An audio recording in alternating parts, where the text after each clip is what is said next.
I was 19 when this happened. Home from trade school for the winter, broke, and desperate for a paycheck. The only place hiring was a remote gas and service station about 20 miles outside of town, right off a 2-lane highway that mostly saw log trucks and the occasional semi cutting through after midnight. The night shift paid $1 more an hour. I took it. It was late December. Light snow. Not a blizzard. Just enough to make the dark feel heavier, like it pressed closer to the windows and swallowed sound. The station sat alone at the edge of a long stretch of road. 2 pumps, 1 soda cooler that rattled like it might give up any night, and an old service bay that hadn't been opened in years. At night, it didn't feel like a business. It felt like a checkpoint no one remembered to remove. No cameras inside. 1 grainy black and white camera pointed at the pumps. And no panic button. This was the early 2000s. If something happened, the owner said you called the police from the landline behind the counter. That was the entire plan. By about 1:30 in the morning, the snow picked up a little. The highway went quiet. No headlights. No engines. Not even wind. Just the soft scrape of snow sliding down the windows. I remember noticing how loud the store sounded without customers. The hum of the lights. The soda cooler rattling. My boots squeaking on the tile every time I shifted my weight. That's when the bell over the door rang. I flinched harder than I should have. A man stepped inside, stamping snow off his boots. Heavy coat, gloves, hood pulled low. I couldn't see much of his face, just the lower half. Stubble, pale skin. He didn't look drunk, didn't look stranded, just calm. Too calm for that hour. He walked slowly to the register. His eyes moved around the store, but he wasn't shopping. He was taking inventory. "You the only one working tonight?" "Yeah," I said. He leaned his elbows on the counter and glanced down the back hallway, toward the bathroom, toward the old office. "You stay here all night by yourself?" Something in my chest tightened. I didn't know why, but my answers got shorter. "Most nights," I said. "Depends." He nodded like that mattered. "Phones work out here if the weather turns bad?" That question landed wrong. "Usually," I said. "What time you get busy?" I shrugged. "Hard to say." With every question, I gave him less. Short answers. Vague answers. I could feel him noticing. He looked at me for a second longer than necessary, then tapped the counter once with a gloved finger. "Cold night to be alone." Then he turned and walked out. The bell rang again. I waited for headlights. None came on. I walked to the window and looked out across the pumps. Nothing. Just snow drifting through the dark like ash. 10 minutes passed. I kept glancing at the door, at the windows, at the hallway behind me. The feeling didn't leave. It just settled. I poured another cup of burnt coffee and tried to focus on restocking the shelves near the counter. That's when I saw movement. At first, I thought it was the snow blowing sideways. Then I realized it wasn't. 4 figures, all coming from the same direction the man had disappeared into.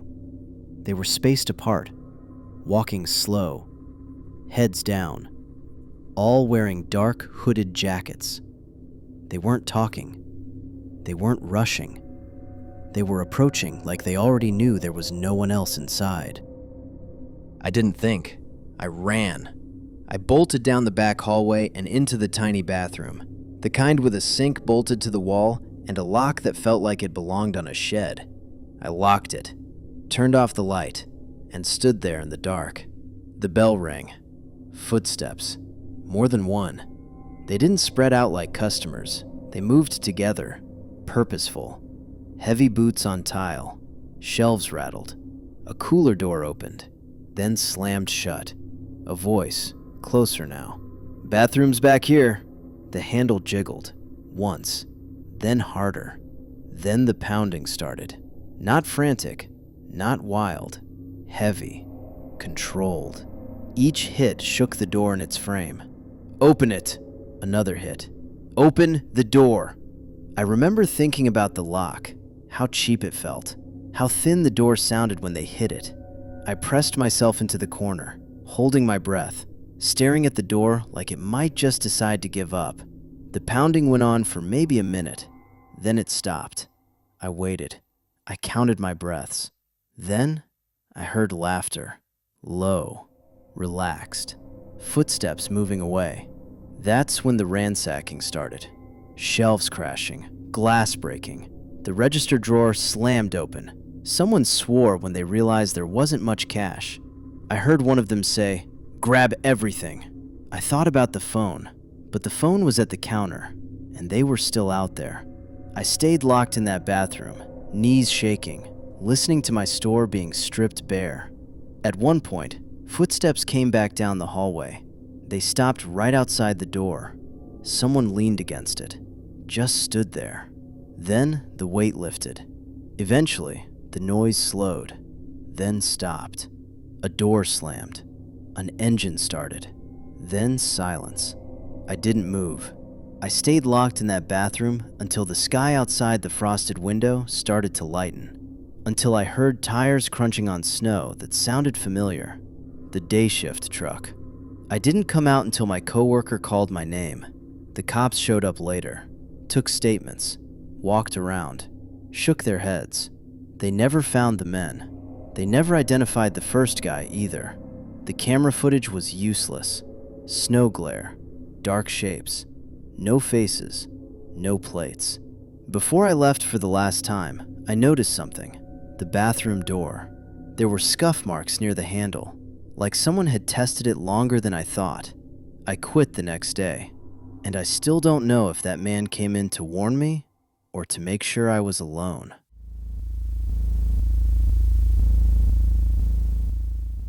I took the night shift because it was usually slow.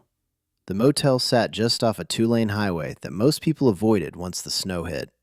12 rooms, no restaurant, no bar. Just a soda machine, a front desk, and a parking lot that turned into a white sheet every storm. When my shift started late evening, snow was already coming down hard enough to blur the road lines.